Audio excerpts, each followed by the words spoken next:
Olá, bom dia. Nós estamos aqui mais uma vez para conversarmos um pouquinho sobre um tema que eu gosto muito. A qualidade é um tema da área de qualidade, gerado para desenvolver um sistema de qualidade dentro de empresas. Mas tudo que nós aprendemos no mundo empresarial, ele deve ser colocado em prática na nossa vida pessoal. Quando nós encontramos um novo conceito, seja na empresa ou na escola, nós precisamos entender que este conceito deve ser colocado na nossa vida pessoal. Quando nós colocamos na vida pessoal, nós começamos a entender que esse conceito já não é mais um conhecimento que ocupa espaço. Ele é um conhecimento que deixa de ocupar espaço porque virou um hábito na nossa vida. E assim funciona com a área de qualidade, quando ela vem nos trazer o conceito do 5S, né? O 5S é um conceito, ele é muito trabalhado dentro de empresas, ele sugere a organização da limpeza, da ordenação, até mesmo da utilização de coisas.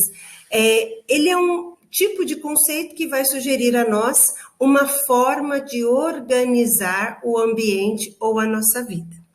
Bom, nós vamos falar um pouquinho hoje desses 5S, que vocês vão ver em outro momento um especialista da área falando sobre isso e aplicando nos relacionamentos pessoais, mas hoje eu vou tentar falar um pouquinho do 5S também do ponto de vista pessoal e do ponto de vista psicológico.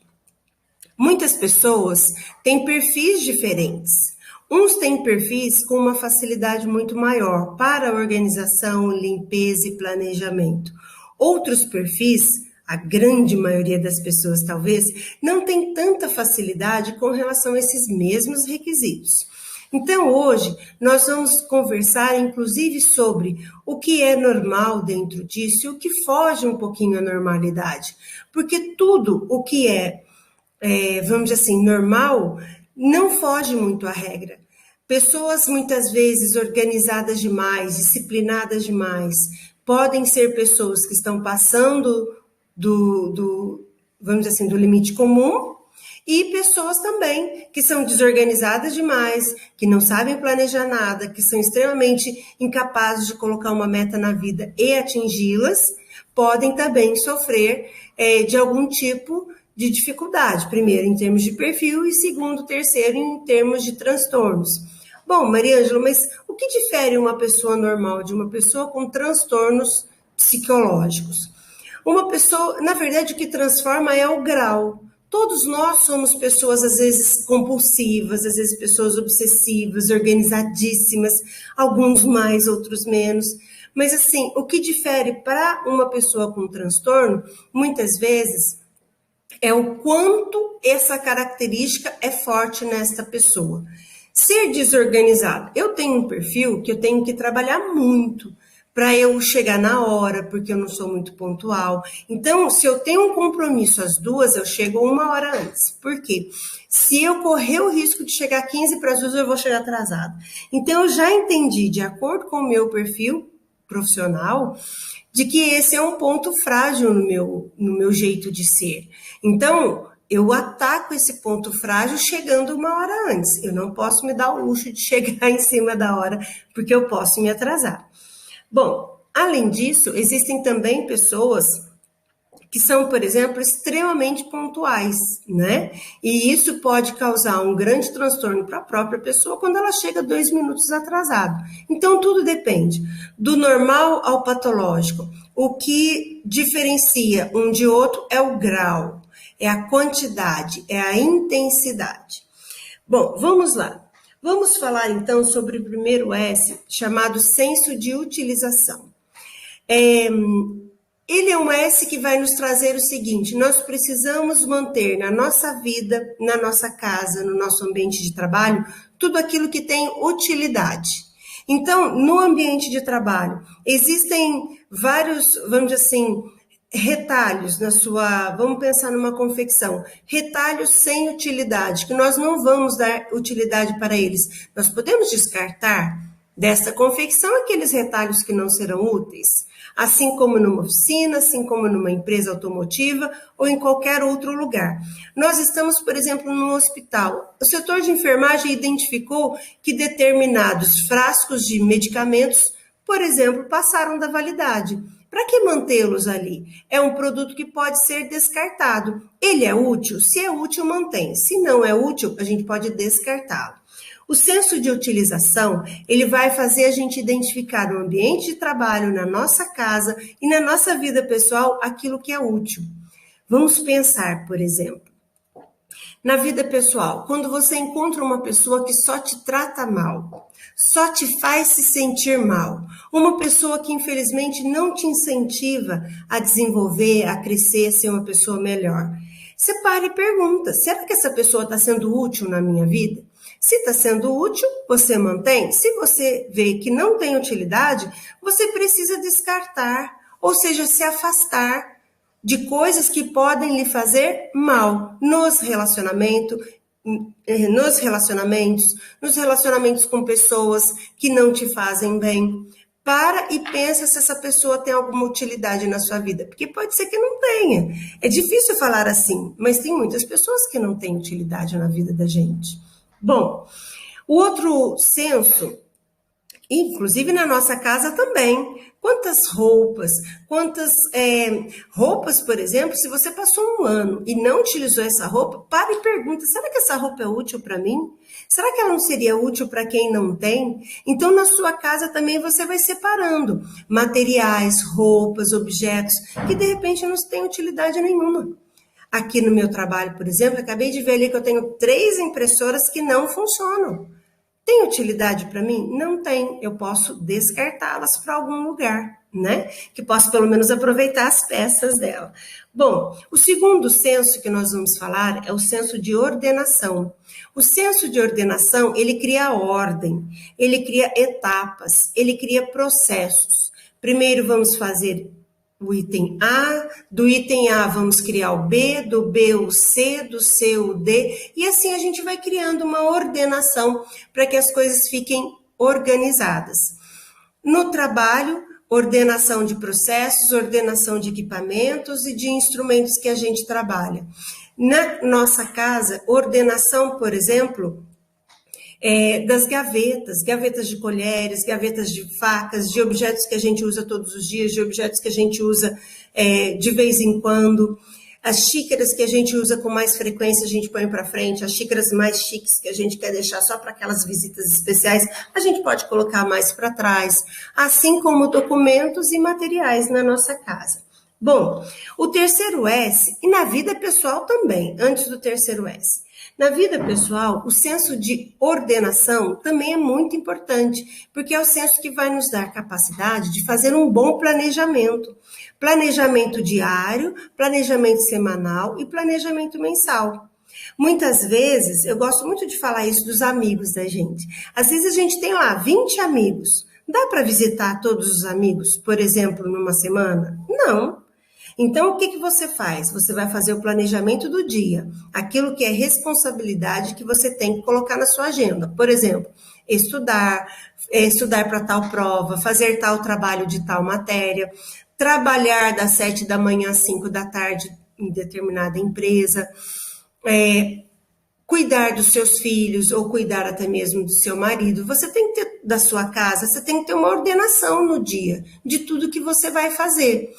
Também tem que ter uma ordenação na semana. Tem coisas que você não faz todos os dias. Por exemplo, limpar o banheiro da sua casa. Você não precisa limpar todos os dias. Você pode ordenar e falar, eu vou limpar um dia sim, um dia não. Um dia sim, um dia não. Ah, mas eu gosto de limpar o banheiro todos os dias. Então, coloque um horário para você fazer isso. Porque não dá para você fazer à distância. É só presencial, né? A não ser que você tenha alguém para delegar. Bom, além do banheiro, você pode virar e falar assim, eu vou organizar o guarda-roupa dos meus filhos todo sábado, porque não precisa ou não dá tempo de fazer toda semana. Você pôs no seu planejamento todo sábado fazer a organização dos guarda-roupas. Agora, você pode fazer uma visita para um amigo a cada 15 dias. Então, a cada 15 dias você põe no seu planejamento, esse final de semana eu vou visitar o amigo A. Um final de semana eu fico em casa descansando com a família, no outro final de semana eu vou visitar o amigo B. E assim você vai fazendo um senso de organização, de ordenação na sua própria vida. Além disso, nós temos o terceiro senso, que é o de limpeza. Como eu já disse, limpeza do ambiente de trabalho, né? Eu trabalhei no Senai e uma das grandes aulas que eu dava no Senai em Cruzeiro, que é a cidade onde eu estou, que nós, a todo final de aula, nós ensinávamos os alunos a passar o álcool pela mesa, a limpar o ambiente, varrer, tínhamos vassoura. E eles reclamavam, eles falavam, mas por que eu estou pagando esse curso? Como que eu vou ficar limpando sala, passando álcool, passando vassoura, tirando lixo? E eu explicava para eles o seguinte: quem tem senso de limpeza aqui na escola vai ter em qualquer lugar da vida. Inclusive, na empresa, é um diferencial para o profissional, que mantém sua máquina limpa, que mantém seu ambiente de trabalho limpo, que mantém também a organização e limpeza dos seus documentos, o seu uniforme limpo. Então, assim, quando a pessoa chega e gosta de limpeza e organização no ambiente, já é um ponto positivo para ele ser contratado ou ser um bom funcionário naquela empresa. Além disso, nós entendemos que na nossa casa também é preciso ter limpeza. Um ambiente limpo nos dá mais ânimo, mais vontade e energia de executar um bom trabalho. A limpeza, ela é fundamental para que a produtividade aconteça de forma adequada. Então, esse terceiro senso de limpeza vale para a empresa, vale para a nossa casa e para nós também, fisicamente falando. Hoje se fala muito da apresentação pessoal como algo importante para as empresas. Então não dá para eu vir dar essa palestrinha para vocês de cabelo bagunçado, eu tenho que passar um batonzinho, eu tenho que estar bonitinha, arrumadinha. Por quê? Na entrevista isso é muito levado em conta. Ou seja, na entrevista eles vão ver se você está limpo, se você está com as unhas feitas, ou se você está com a unha pelo menos cortada, se você não está barbudo, todo desleixado. Então a limpeza é do corpo físico, é do espaço físico e também do seu maquinário de trabalho. Esse senso de limpeza, você estar cheiroso, bonito, com a barba bem acertadinha, tudo isso mostra o quanto você tem cuidado com este item de qualidade que as empresas hoje dão muita importância. Agora, nós sabemos também que tem muitas pessoas que possuem, por exemplo, manias. Eu vou dizer manias, tá? Ou hábitos. Hábitos do quê? Hábito de acumular as coisas, hábito de guardar tudo quanto é documento, porque um dia eu vou precisar. Hábitos de guardar objetos, roupas, lembretes. Tem gente que guarda aqueles papelzinhos de bala, porque um dia meu primeiro namorado deu, o segundo deu outro. Nossa, tem gente que vai acumulando muitas coisas no decorrer da vida. E existem pessoas que têm um transtorno psicológico associado a isso. Muitas pessoas vivem o transtorno de acumulação. Os acumuladores, eles geralmente começam a acumular coisas a partir de determinado evento na vida. Por exemplo, um trauma. Foi mandado embora de um emprego, perdeu alguém querido, de repente uma doença grave. Após uma situação traumática, eles começam a acumular coisas e não permitem que as pessoas nem organizem e nem joguem fora as suas coisas. As pessoas que são acumuladoras, elas normalmente acumulam, por exemplo, num cômodo ou numa casa ou num quartinho no quintal, muita coisa junta. E essas coisas, normalmente, elas passam a ter uma desordem, uma desorganização tão grande que às vezes até a limpeza não dá para fazer. Aquele quarto, aquele espaço cheira mal. Na verdade, os acumuladores, ele é o contrário de tudo que o 5S vem trazer para nós. Mas é um transtorno. O que leva muitas vezes uma pessoa a acumular coisas? Transtornos emocionais decorrentes de perdas ou de situações traumáticas. Existem diferenças entre as pessoas que fazem coleção e os acumuladores. Os colecionadores, normalmente, eles são muito organizados e limpos. os acumuladores normalmente não são nem organizados e nem limpos, né? As pessoas se apegam àqueles objetos de uma forma tão intensa e ali descarregam toda uma carga afetiva. Se você tirar qualquer coisa dali, parece que arrancou um pedaço do coração dessa pessoa. Muitas vezes a pessoa começa a desenvolver transtornos, não só de acumular objetos, mas também como de relacionamento social, porque se envolvem tanto com seus objetos acumulados que deixam de ter, inclusive, relacionamento com as pessoas fora do seu ambiente normal. O prejuízo, nesse caso, é emocional, é social, às vezes é financeiro e, além de tudo, físico. E, assim, esse tipo de transtorno é um transtorno que merece e deve ser tratado. Tratado pelo psiquiatra, tratado pelo psicólogo, em psicoterapia, para que as pessoas possam aprender o significado desses objetos e desconstruir a necessidade de mantê-los guardados.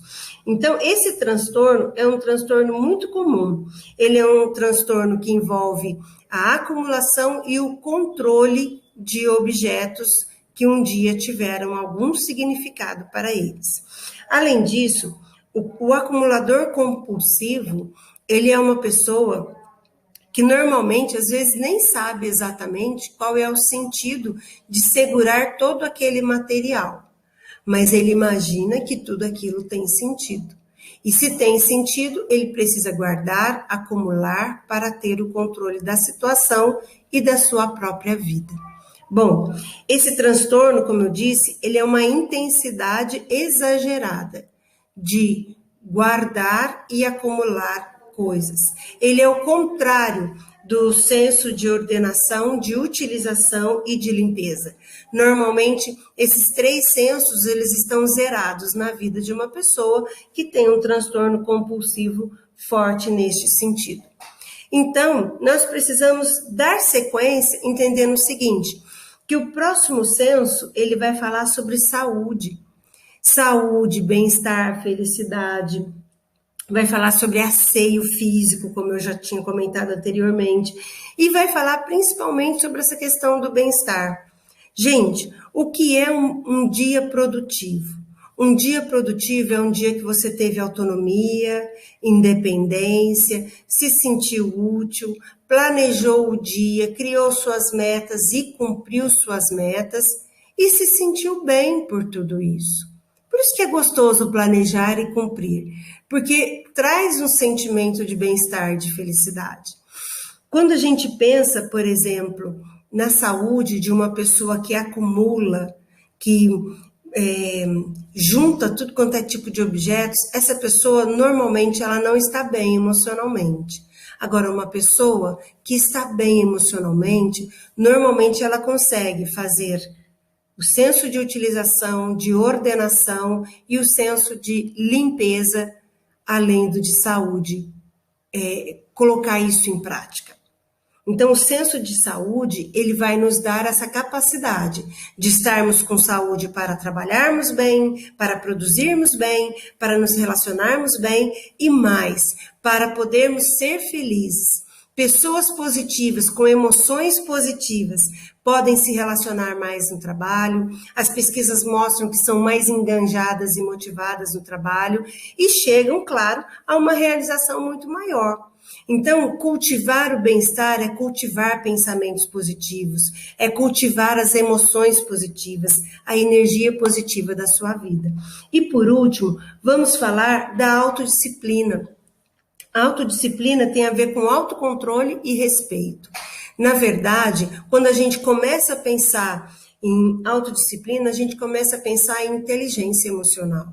Inteligência emocional é a capacidade de tomar consciência das próprias emoções, das próprias situações conflitantes, das situações que são problemas, e, acima de tudo, começar a entender o seguinte, que nenhuma situação problema é maior que a sua capacidade intelectual de resolver problemas. Um problema, ele surge na sua vida não para ser um obstáculo, e sim para te proporcionar a oportunidade de resolver, de desenvolver e de achar a solução. Então, todo problema tem no mínimo 5 soluções. Procura a primeira. Se achou a primeira, quiser procurar 5, tudo bem. Mas lembre-se, todo problema tem no mínimo 5 soluções diferentes. Só tem um problema que a gente não tem solução nessa vida ainda, né? É o problema da morte. Não tem solução. O resto, durante o nascimento até a morte, pelo que a gente tem visto e estudado nos meus 26 anos de profissão, a maioria dos problemas tem solução. A gente precisa identificar aqueles que eu posso mudar, melhorar e solucionar, e aqueles que não têm solução. E muitas vezes aqueles que não têm solução, eu tenho que trabalhar no meu interior, na minha mente, para eu aceitar. Bom, a autodisciplina é o 5º senso. Se eu aprendi a ter utilização e colocá-la em prática, ordenação, limpeza e saúde, eu tenho então que desenvolver o último senso, que é a autodisciplina. Quantos de nós falamos que vamos começar um regime, ou até mesmo uma dieta ou exercício físico na segunda-feira? Chega na segunda-feira, a nossa autodisciplina está em baixa. Aí a gente deixa tudo isso para lá e come de novo, e deita de novo, fica sedentário de novo e não bota para frente os nossos planos. Bom, a autodisciplina significa a gente aprender a tomar consciência das nossas emoções e dos nossos sentimentos, das nossas vontades e não vontades, e tomar decisões para o nosso autocontrole. Muitas vezes é lógico que nós estamos com preguiça porque é segunda-feira, mas eu não me determinei. Se você se determinou, tomou consciência de que você fez um combinado com você, você pode se autorregular, se autodominar para enfrentar aquilo que você tinha se proposto a fazer. Essa autodisciplina e autocontrole, ela é muito comum. A gente sabe que a gente consegue o autocontrole, mas tudo depende da nossa força de vontade e da nossa determinação.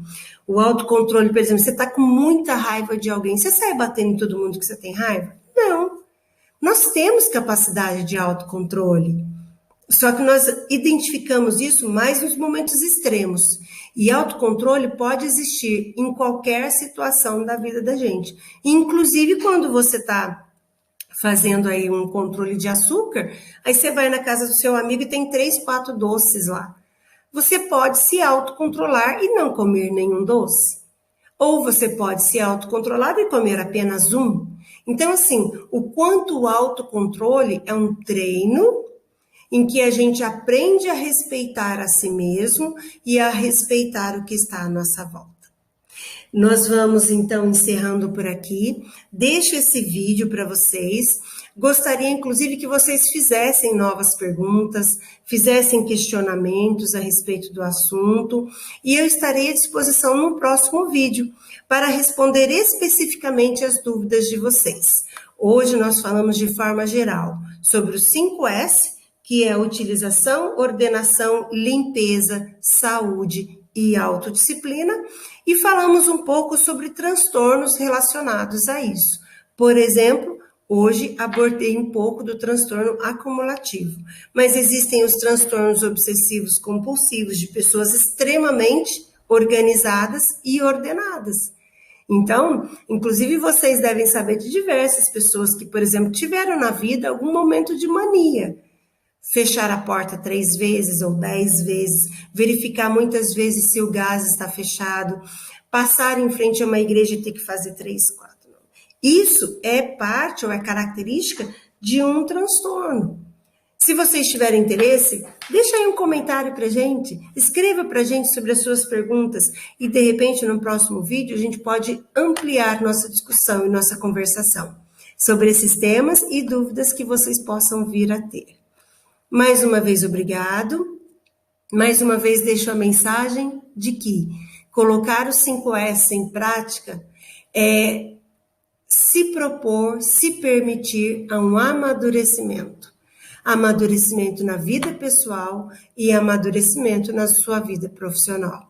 Só seremos excelentes profissionais quando, de fato, nós amadurecermos no ponto de vista pessoal. Se você consegue colocar em prática no seu quarto, na sua casa, pelo menos, esses S, na empresa você tira de letra. Agora, quando a gente faz o contrário, aí precisa do líder ficar em cima de você. Olha, limpa o seu ambiente de trabalho. Olha, vocês serão, de repente, punidos caso não consiga manter a ordem, limpeza e utilização dentro do nosso setor. Então, nós não precisamos de castigos ou de punições. Nós precisamos entender que maturidade é necessário para qualquer ser humano. E colocar em prática senso de utilização, ordenação, limpeza, saúde e autodisciplina faz você crescer e amadurecer. E assim estar pronto para ser um profissional completo cada vez mais.